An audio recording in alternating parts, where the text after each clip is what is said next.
പഞ്ചായത്തിന്റെ മറ്റൊരു ഉത്തരവാദിത്വമാണ് ഗ്രാമസഭ. എല്ലാ വാർഡുകളിലും കൃത്യം ഇടവേളകളിൽ ഗ്രാമസഭ കൂടും.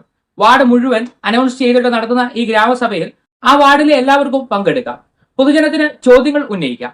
അത്യാവശ്യമായി ചെയ്യേണ്ട വികസനങ്ങളും പരിപാലനവും നിർദ്ദേശിക്കാം. സർക്കാരിന്റെ വിവിധ പദ്ധതികൾ അറിയുകയും അതിലേക്ക് അപേക്ഷ നൽകി യോഗ്യരാണെങ്കിൽ ആനുകൂല്യങ്ങൾ നേടുകയും ചെയ്യാം.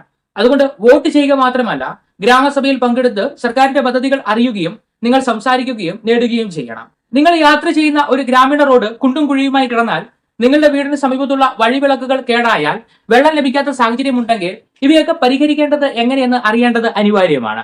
മിക്ക ആളുകളും ഇതെല്ലാം സഹിച്ച് കൃത്യമായി പരാതി നൽകാതെ പോകുന്നതാണ് കാണാറുള്ളത്.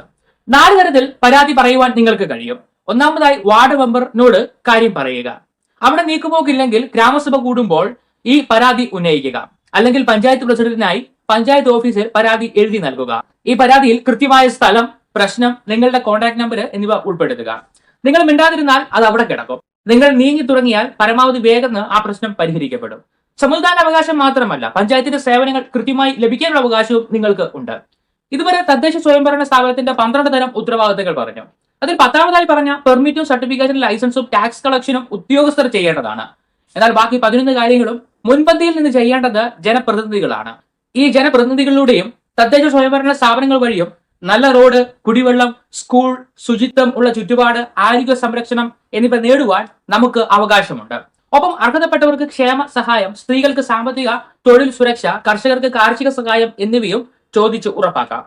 അടുത്ത തവണ നിങ്ങൾ ഒരു നല്ല വഴിയിലൂടെ നടക്കുമ്പോൾ, സ്ട്രീറ്റ് ലൈറ്റ് വെളിച്ചത്തിൽ നിൽക്കുമ്പോൾ, പൊതു ടാപ്പിൽ നിന്നുള്ള വെള്ളം കുടിക്കുമ്പോൾ ചിന്തിക്കുക, അതിനു പിന്നിൽ തദ്ദേശ സ്വയംഭരണ സ്ഥാപനത്തിന്റെ പ്രവർത്തനമാണുള്ളത്. എന്നാൽ കുണ്ടും കുഴിയും നിറഞ്ഞ റോഡിലൂടെ സഞ്ചരിക്കേണ്ടി വരുമ്പോഴും, ഇരുട്ട് നിറഞ്ഞ റോഡിലൂടെ നടക്കേണ്ടി വരുമ്പോഴും, കുടിവെള്ളമില്ലാതെ ബുദ്ധിമുട്ടുമ്പോഴും ഓർക്കുക, അത് തദ്ദേശ സ്വയംഭരണ സ്ഥാപനത്തിന്റെ അലംഭാവമാണ്.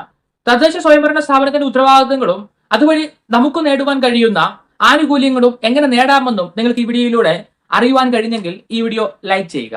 ഗ്രാമസഭകളിൽ പങ്കെടുക്കുക. നിങ്ങളുടെ അവകാശങ്ങൾ അറിയുക. പഞ്ചായത്ത് സംവിധാനത്തിന് ഒപ്പം നിന്ന് നിങ്ങൾക്കും പ്രവർത്തിക്കാം.